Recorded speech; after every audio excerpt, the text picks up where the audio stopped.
Caríssimos amigos e irmãos, que a paz do Senhor esteja com todos vocês. Uma alegria poder estar com vocês e viver esse final de semana mais um dia do Senhor. Que a graça da alegria da ressurreição, a alegria do Evangelho esteja no coração, na vida de cada um de nós, para podermos transmitir essa boa notícia a tantas pessoas ao nosso redor, começando pela nossa própria família e nossos amigos ao redor. Na próxima sexta-feira, nós estaremos celebrando solenemente a festa do Coração de Jesus, do Sagrado Coração de Jesus. E é o dia também que a igreja reservou ter um dia de oração, pelo sacerdote, dia de oração pelos padres e pela santificação do clero, como nós chamamos, para que os nossos sacerdotes, nossos padres, todo o clero, seja santo. Ou seja, viva cada vez mais a vida cristã, viva o seu batismo, consequentemente também, viva as suas promessas sacerdotais. Nós vemos o tempo todo, meus irmãos e irmãs, vendo nossas lutas, das nossas fragilidades, nossos pecados, que vão mostrando quem nós somos. Mas nós somos, meus irmãos e irmãs, aqueles que Deus ama, e nos ama como nós somos, e nos ajuda cada vez mais a sermos de Deus, a vivermos para Deus. Mas para isso é necessário que, além do trabalho de cada um de nós, da busca da mística, da ascese, que nós sabemos que a intercessão do povo de Deus pela santificação do clero, santificação do sacerdote, realmente é fundamental, para que a santidade aconteça, que é um dom do Senhor. Portanto, na festa do Sagrado Coração de Jesus, que é justamente a oportunidade, vemos esse amor de Deus representado no coração, que derramou até a última gota de sangue e água por todos nós, possa manifestar esse amor, e esse amor de Deus por nós, nos faça também rezar por aqueles que dão a vida, para que esse amor seja anunciado, proclamado aos irmãos e irmãs, através da própria vida, da própria existência, que são realmente os padres. Então, não esqueçam dessa próxima sexta-feira, de rezarem pelos seus sacerdotes, esse dia de oração pela santificação do clero, dia do Sagrado Coração de Jesus, e que nós olhamos também como o Senhor nos amou e nessa representação do coração nos fala desse amor de Deus, que nós experimentemos em nossas vidas, esse amor de Deus, Deus que nos ama, e que possamos dizer como João, no seu Evangelho, o discípulo que Jesus ama, que nós saibamos também fazer essa experiência de poder se referir a nós mesmos como aqueles que se sentem amados por Deus, sentem amados em Cristo Jesus, nosso Senhor. Portanto, que nós vivamos essa semana de tal maneira que, iluminado pela palavra, cada dia, cheguemos na sexta-feira, ao celebrarmos o Sagrado Coração de Jesus, a rezar e interceder pelos nossos padres, nosso clero, rezando pela sua santificação. Nesse 10º domingo do tempo comum, nós iniciamos a primeira leitura com Gênesis capítulo 3, que fala justamente do homem que se afastou de Deus porque não obedeceu à voz do Senhor. Adão, onde você está? Onde você está? Ele vai responder, ouvi a tua voz no jardim e fiquei com medo, porque estava nu e me escondi. E Deus pergunta, quem disse que estava nu? Então, Adão vai responder, eu comi da fruta proibida, e assim vi. E Adão culpa a mulher que tu me deste por companheira, foi ela que me deu do fruto da árvore e eu comi. Caríssimos amigos e irmãos, aqui aparece que Deus nos dá cada vez mais essa luz para ver que nós somos limitados e que não somos deuses. E quando o homem se arroga a querer ser como Deus, ele acaba estragando tudo. Quando o homem acha que ele pode tudo, ele acha que pode prescindir de Deus, ele começa a estragar a si mesmo e a humanidade. Quando se fala, você tem uma limitação, você não pode comer daquela árvore, está lembrando que o homem é limitado e que só Deus é Deus. E quando ele faz isso, ele começa toda a configuração de confusão, na sociedade, como nós vemos acontecer quando a pessoa se esquece de Deus e vai contra os seus irmãos, na violência, na intolerância, na dificuldade. Então, quando nós escutamos aqui, justamente no Gênesis, falar da questão de Adão, nós vemos que nós somos retratados aí. Também nós, muitas vezes, não obedecemos a que Deus nos fala, e queremos fazer aquilo que nós achamos que deve. Somos autônomos? Sim. Ao sermos autônomos e não escutarmos a Deus, temos as consequências, como também aparece no livro do Gênesis com relação a Adão. Só que tem uma coisa, nós sempre culpamos os outros. A culpa é sempre de outro. Nunca nós assumimos a nossa culpa. Lembra que Adão culpou a mulher, né? E a mulher respondeu, a serpente me enganou e eu comi. Ou seja, cada um coloca a culpa no outro. Adão culpou a mulher culpou a serpente.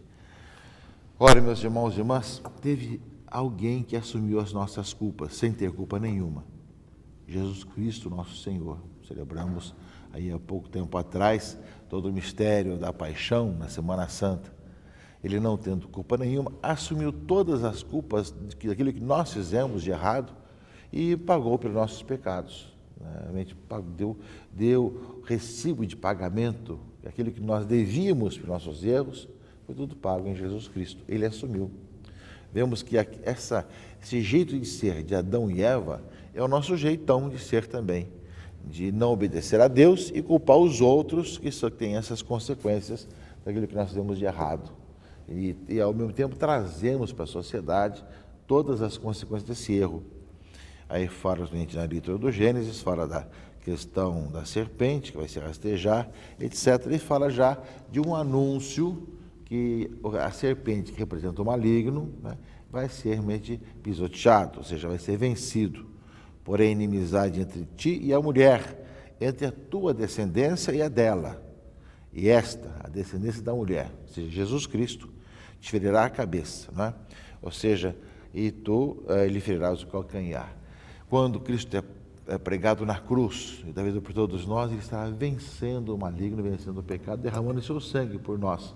E depois ressuscitado, mostrar a vitória da vida sobre a morte, do bem sobre o mal, né? A vitória sobre o maligno, né? Sobre o pecado e o mal. Portanto, meus irmãos e irmãs, a palavra do livro do Gênesis hoje nos lembra um pouco essa realidade humana, que não aceitamos a nossa limitação, que queremos ser deuses e por isso mesmo acabamos estragando tanta coisa, e quando estragamos e erramos, nós sentimos que nós estamos nus, estamos aí diante de tanta situação em onde olhamos a nossa própria vida e ao mesmo tempo sentimos que as consequências disso são essa confusão na sociedade devido ao pecado das pessoas, pecado da humanidade. No entanto, o Senhor nos promete alguém que vem justamente para restaurar, pagar nossos pecados e vencer o mal e o maligno em nossas vidas. Jesus Cristo, nosso Senhor. Então, a palavra do Gênesis, que abre a liturgia desse domingo, 10º domingo, tempo comum, caríssimos amigos e irmãos, nos fala dessa realidade humana de desobediência, de consequência da desobediência na vida e na história da humanidade, história do nosso planeta. Mas não fica sem resposta da fé e da salvação em Jesus Cristo, nosso Senhor.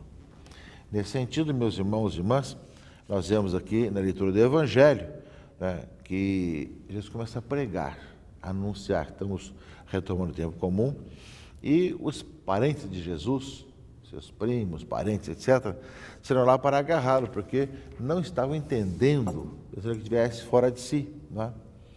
E, ao mesmo tempo, os mestres da lei que tinham vindo de Jerusalém diziam que ele estava possuído pelo Beelzebu e pelo príncipe dos demônios. Ele expulsava os demônios. Jesus começava a atuar, aí começava um monte de confusão. Os familiares pensando que ele tivesse com surto, os fariseus dizendo que ele estava fazendo isso por causa do maligno, etc. Então Jesus vai dizer, como é que Satanás está dividido contra si mesmo? Se ele tivesse dividido contra si mesmo, não subsistiria. Ele fala, assim é o reino, não pode estar dividido um contra o outro. Se uma família se divide contra si mesma, ela não poderá manter-se, não é? E ao mesmo tempo ele fala que ele vem para vencer todo esse mal. Ninguém pode entrar na casa de um homem forte e roubar seus bens sem antes o amarrar. Só depois poderá saquear a sua casa, não é?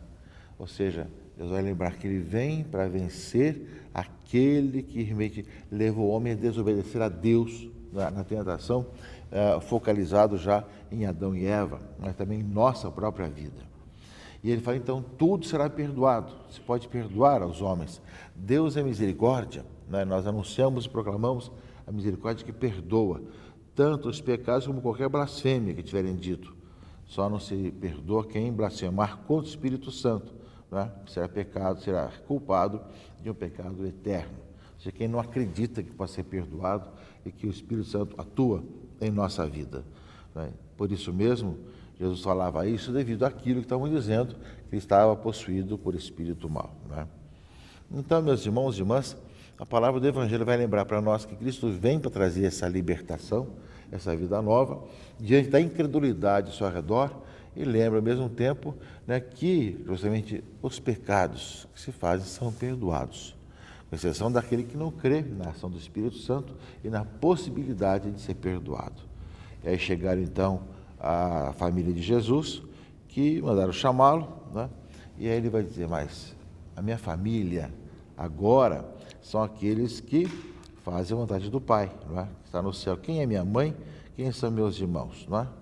Olhando para os que estavam ao seu redor, disse, aqui estão minha mãe e meus irmãos. Quem faz a vontade de Deus, esse é meu irmão, minha irmã e minha mãe. Passamos a fazer parte da sua família para que quem, como Maria, a mãe de Jesus, fizer a vontade do Pai, que está no céu, é também o parente de Jesus. Aliás, quando Jesus sobe aos céus, vai anunciar sua ascensão, vai dizer que, né, eu subo ao meu e vosso Pai, ao meu Deus e vosso Deus. Nós passamos com Jesus a viver essa filiação divina. Somos filhos de Deus com Cristo, né? Somos aqueles chamados pelo perdão dos nossos pecados, a vivemos como homens e mulheres novos, capazes de viver nessa alegria de sermos perdoados e, consequentemente, da família de Jesus, como ele fala no Evangelho desse domingo. E, por fim, meus irmãos e irmãs, na segunda leitura, carta de São Paulo aos Coríntios, né, ele vai lembrar que aquele que ressuscitou Jesus também nos ressuscitará também com Jesus e nos colocará ao seu lado, né, juntamente convosco. E tudo isso é por causa de vós, né, para que a abundância da graça em um número maior de pessoas faça crescer a ação de graças para a glória de Deus, né? Então, meus irmãos e irmãs, a palavra desse domingo é uma palavra que liberta, que salva, que nos fala dessa realidade de pecado que existe na humanidade, em nossa própria vida, de infidelidade, de não querer escutar o Senhor, de andar pelos próprios caminhos longe de Deus. Fala das consequências disso. Sabemos que o pecado é um mal que vai justamente corroendo a pessoa e vai atrapalhando a própria sociedade, mas que Jesus vem para esmagar a cabeça da serpente. E ele vem para perdoar os nossos pecados e nos fazer cada vez mais viver como filhos de Deus, como seus irmãos. Esta é a família do Senhor. Quem é minha mãe, quem são meus irmãos? São aqueles que, como Maria, fazem a vontade do Pai, que está nos céus, obedecendo ao plano de Deus. Portanto, é uma palavra que nos leva a refletir, a pensar nesse final de semana, meus irmãos e irmãs, em como nós podemos caminhar para assim viver cada vez mais a alegria da vida cristã, do perdão e da vida nova que em Cristo Jesus nós assumimos, nós caminhamos, nós experimentamos em nossa própria existência, perdoados, reanimados, para viver cada vez mais e melhor a nossa fé. Meus irmãos e irmãs, lembremos de rezar pela santidade do clero, para rezar pela santidade dos sacerdotes na próxima sexta-feira. E isso deve se rezar sempre, mas em especial na sexta-feira, que é esse dia do coração de Jesus. Lembramos de deixar essa palavra de Deus entrar em nossa vida, participe da missa, vá com a sua família, pois volte para casa e comente com a sua família sobre a palavra ouvida, sobre a palavra que foi proclamada, leia de novo com os seus filhos, passe a fé aos seus filhos, conte para eles justamente a sua experiência de Deus.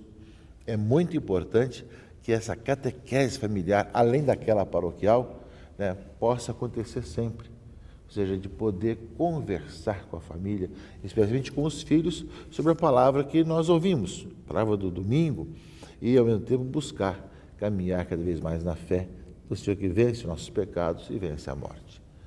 Bom domingo, boa semana para todos e abençoe o Deus Todo-Poderoso, Pai e Filho e Espírito Santo. Amém.